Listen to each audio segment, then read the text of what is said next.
Bullies target the new kid. They had no idea he was an MMA champion. Ethan Smith slouched in the passenger seat of his mother's car, staring out the window as Westridge High School came into view. At 15, he was small for his age, 5'6", with a slight build that made him look younger than he was. His dark hair fell across his forehead, partially hiding the anxiety in his eyes.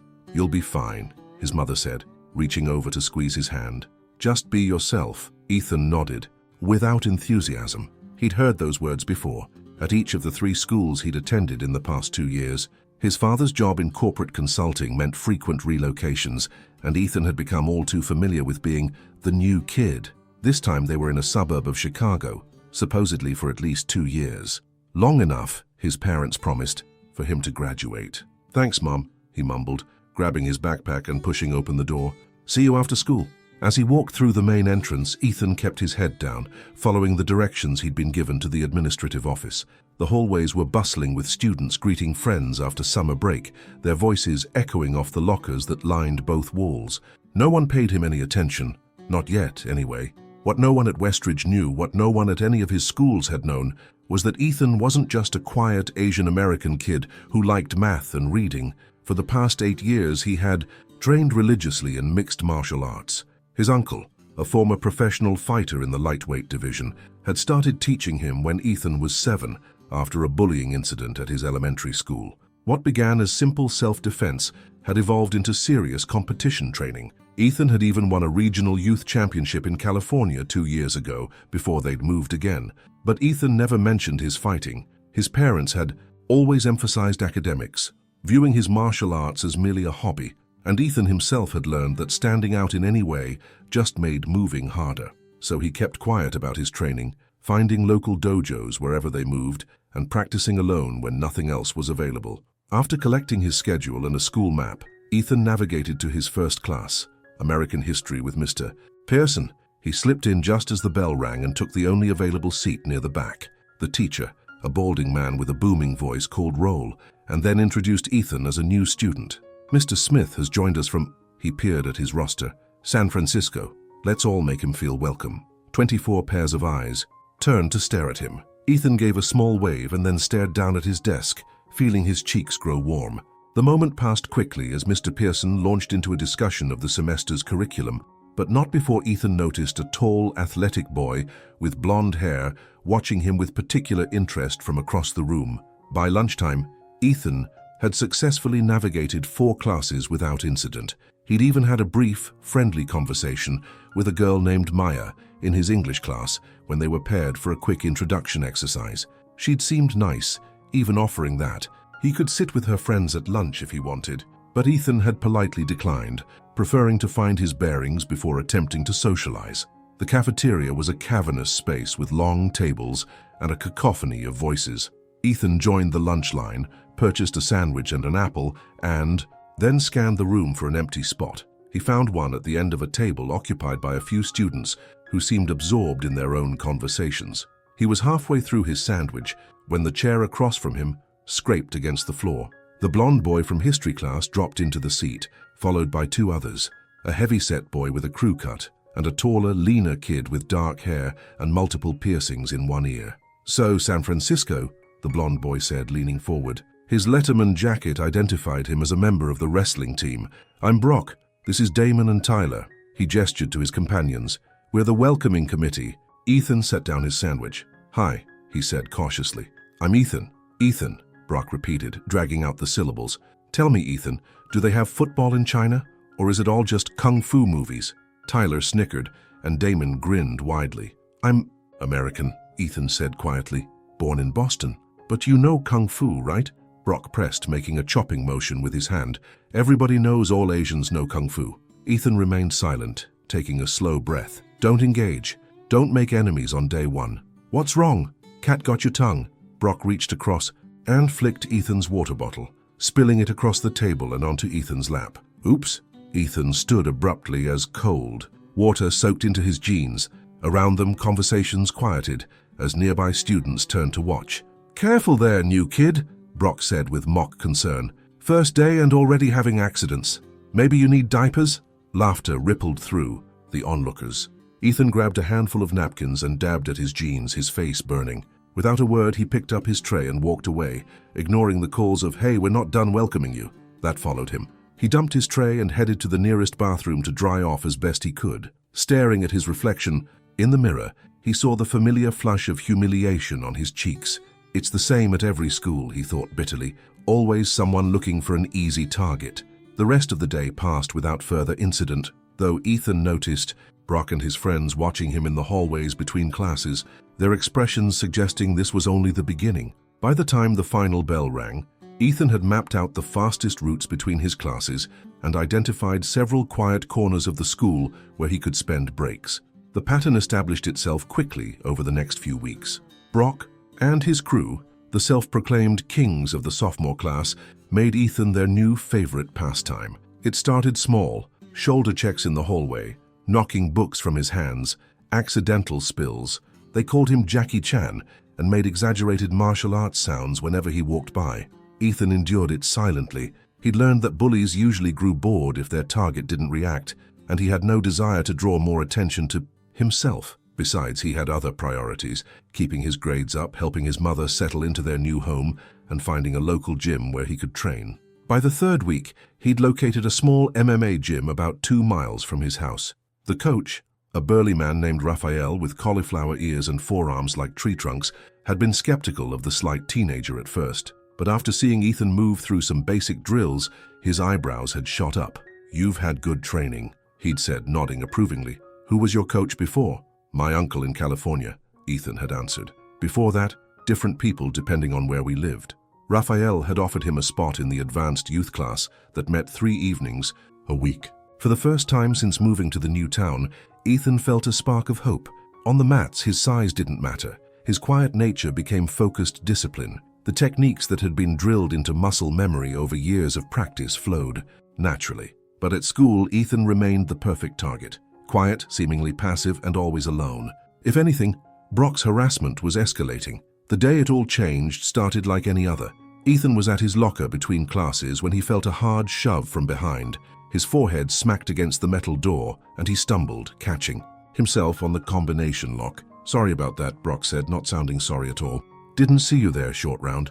Damon and Tyler flanked him as usual, along with 2 other boys from the wrestling team whose names Ethan hadn't bothered to learn. Ethan straightened, touching his forehead where a small bump was already forming. He turned back to his locker without responding. "Got your math homework?" Brock asked, leaning against the neighboring locker. "I could use some help with mine." "I don't think copying my work would help you learn," Ethan said quietly, keeping his eyes on his books. Brock's face darkened. "Did I ask for your opinion, Jackie? I said hand over the homework." Ethan closed his locker and turned to face Brock directly for the first time. "No." The hallway seemed to go silent. Students slowed their pace, sensing the confrontation brewing. "What did you say to me?" Brock stepped closer, using his 5-inch height advantage to loom over Ethan. "I said no." Ethan's voice remained calm, but his heart was pounding. "Walk away. Just walk away." Brock's hand shot out, grabbing the front of Ethan's shirt. "Listen, you little—" "Is there a problem here?" Ms. Rodriguez, the Spanish teacher, appeared beside them, her sharp eyes taking in the scene. Brock immediately released Ethan's shirt and stepped back, his face transforming into a mask of innocence. "No problem, Ms. R. Just welcoming our new friend to the school spirit." Miss Rodriguez looked skeptical but merely said, "Get to class, all of you. The bell's about to ring." As they dispersed, Brock leaned close to Ethan and whispered, "After school, by the bleachers, we'll finish this talk." Ethan spent the rest of the day with a knot in his stomach. He considered simply not showing up, just taking a different route home. But somehow he knew that would only delay the inevitable. Worse, it would cement his reputation as an easy target for the remaining 2 years of high school. When the final bell rang, he texted his mother that he would be staying late for a study group, then slowly made his way toward the football field. The bleachers were deserted this early in the season, with most sports teams practicing in the gymnasium or on the baseball diamond on the other side of campus.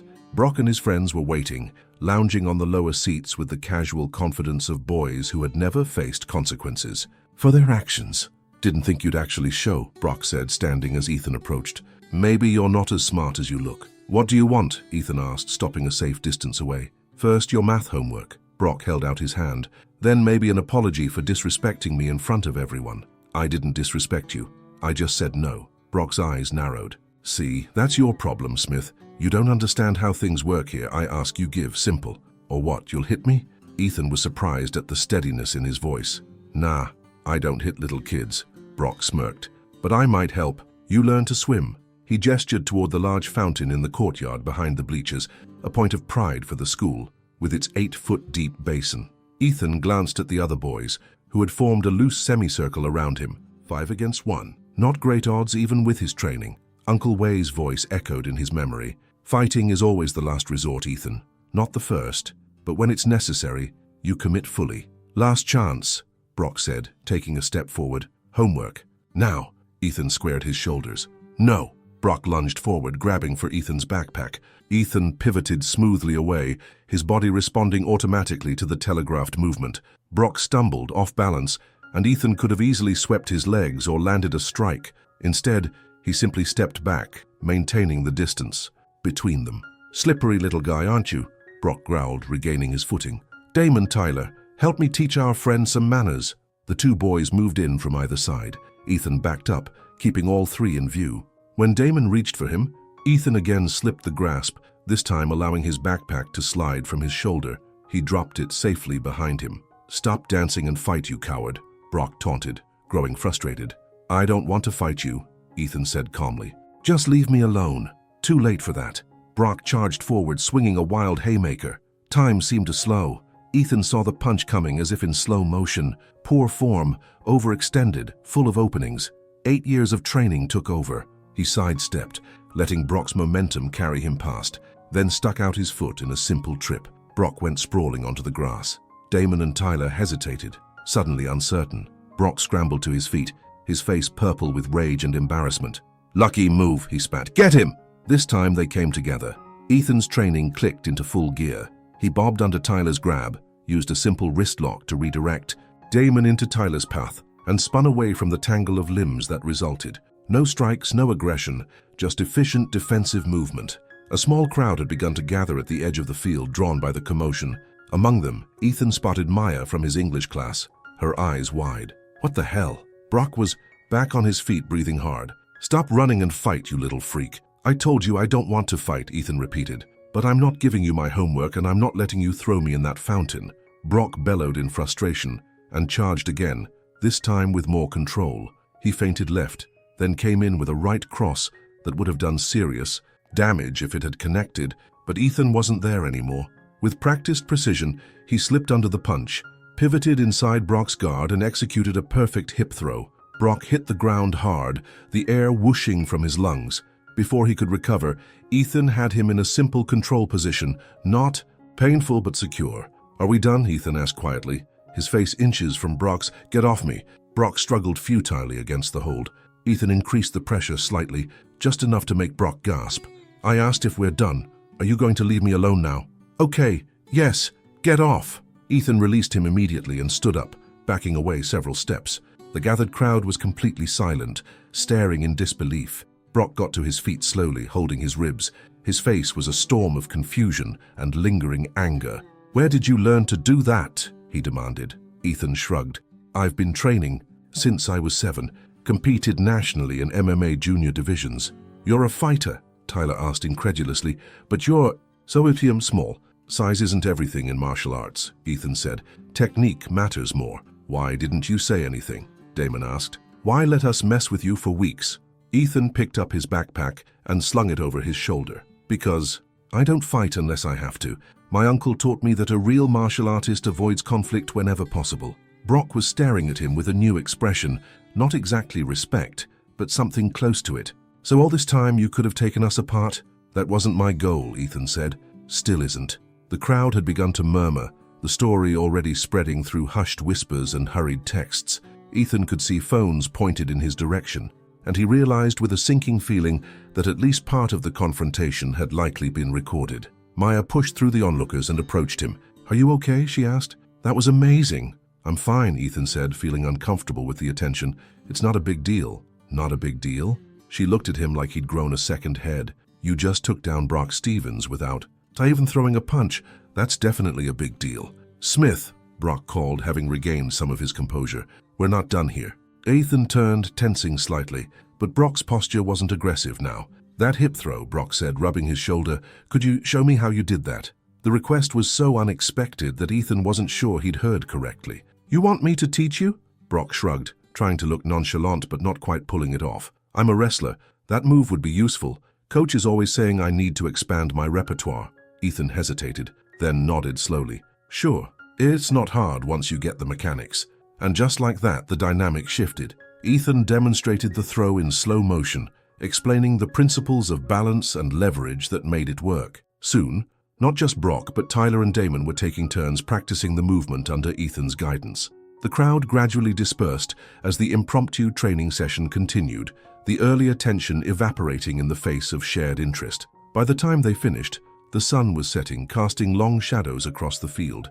You should come to wrestling practice sometime, Brock said as they gathered their things. Coach would flip if he saw some of your techniques. Maybe, Ethan said, still cautious but allowing himself a small smile. I could use some wrestling practice. It's not my strongest discipline. Well, that's something I can help with, Brock replied. After a moment's hesitation, he added gruffly, sorry about, before, the name-calling and stuff. It wasn't the most eloquent apology, but Ethan could see it was genuine. It's fine, he said. New start? Brock nodded. New start. As Ethan walked home that evening, his phone buzzed continuously with notifications.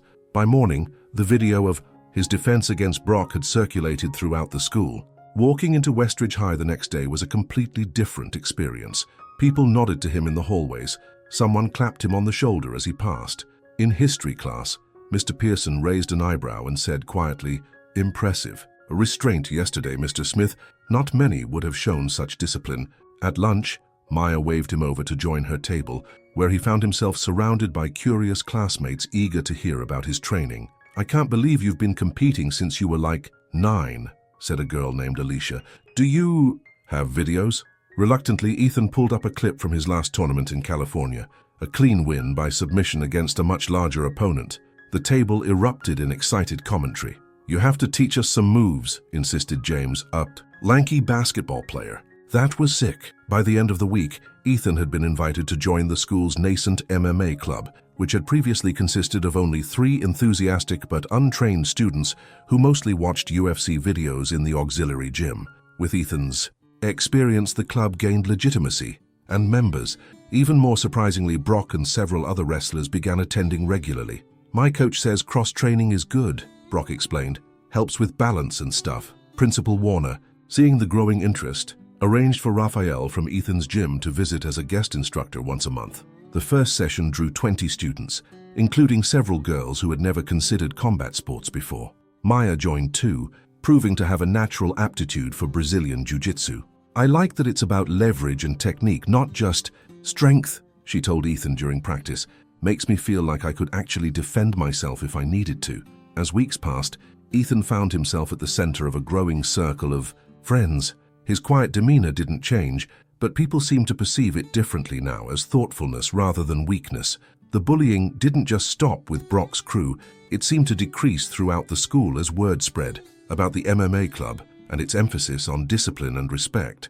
One afternoon, Ethan was demonstrating a basic wrist escape when he noticed a small 7th grader watching from the doorway of the gym. "Can I help you?"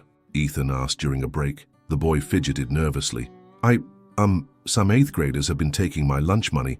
I was wondering if you could teach me how to do what you did, in the video." Ethan recognized himself in the boy's hunched shoulders and downcast eyes. "What's your name?"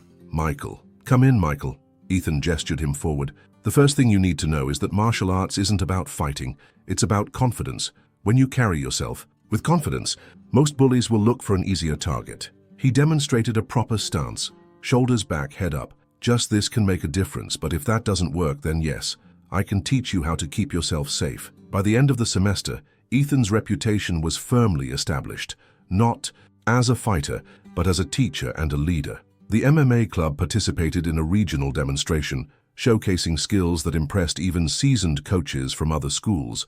Principal Warner proudly noted that disciplinary incidents had decreased by 30% since the club's expansion. On the last day before winter break, Ethan found Brock waiting by his locker. "Got plans for the vacation?" Brock asked, leaning against the metal door in an echo of their first confrontation, but with a completely different energy. "Training, mostly," Ethan replied. Raphael thinks I should consider entering the state championship in March. Brock nodded. You should. You'd crush it. He hesitated, then added, some of us were going to catch a movie tomorrow night. That new action thing with the guy from the Spy franchise. Wanna come? Ethan smiled. Yeah, I'd like that. As he walked home that afternoon, Ethan reflected on how completely his life had changed in just a few months. He'd arrived at Westridge, expecting another temporary stop, another school where he'd remain invisible until the next move. Instead, he'd found a place where his passion was valued, where his quiet strength was respected, and where, for the first time in years, he felt like he belonged. His phone buzzed with a text from Maya. Movie group chat is blowing up. Everyone's excited you're coming. See you tomorrow, Sensei. Ethan grinned at the nickname they'd given him in the club. Perhaps this move wasn't so bad after all. Perhaps finally he'd found a place where he could be his full self, not just the quiet new kid, not just the academic achiever his parents wanted, but Ethan Smith, student, teacher, friend, and martial artist. It had taken a confrontation he'd spent years avoiding to make it happen, but as his uncle always said, sometimes the path forward requires stepping into the storm rather than always walking around it. Ethan had stepped into his storm, and on the other side he'd found clear skies. Well, now I want to know, what's your opinion about this story? Leave a comment, we'd love to hear from you, and tell us which city you watched this video from. And it's not over yet. There's another powerful story playing on your screen right now. Click on it. I'm waiting for you.